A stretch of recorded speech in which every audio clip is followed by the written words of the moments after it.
Dairy शहर जो अपने शांत और सुंदर नज़ारों के लिए मशहूर था, लेकिन हर 100 साल में यहाँ कुछ अजीब होता था।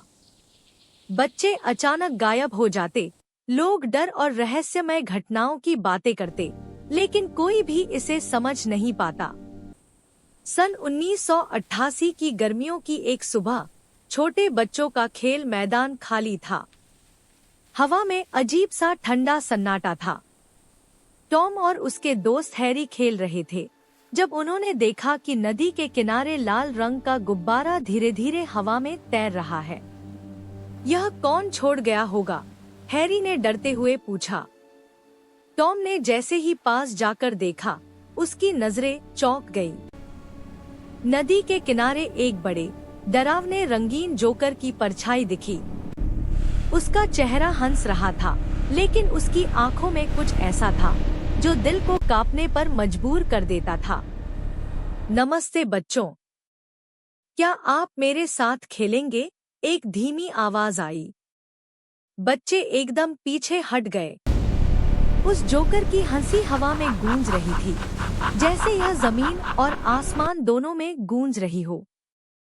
यह पेनीवाइज था, डेरी का डर, एक प्राचीन दैत्य जो बच्चों का शिकार करता था और उनके डर से अपनी शक्ति बढ़ाता था। वह हमेशा किसी न किसी रूप में शहर में आता था और बच्चों के डर को अपनी खुशी बनाता था। टॉम और उसके दोस्त दौड़े, लेकिन पेनीवाइज हर कदम उनके पीछे पीछे था। उसकी हंसी जैसे दीवारों से टकराकर उन्हें घेर रही थी।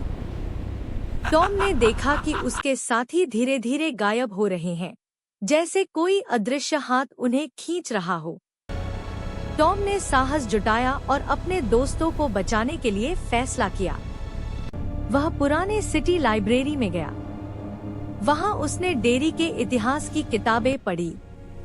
उसने जाना कि पेनीवाइज हर 100 साल में लौटता है और उसकी कमजोरी केवल बच्चों का साहस और विश्वास है।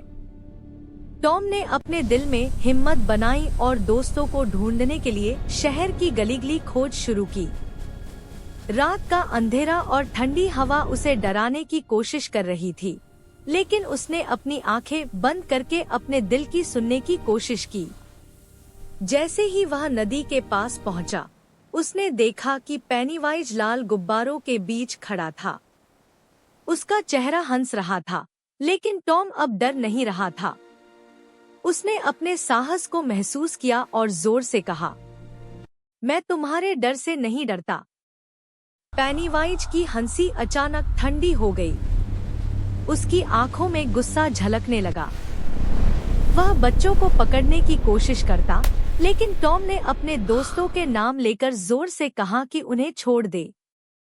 हर शब्द के साथ पेनीवाइज कमजोर होता गया।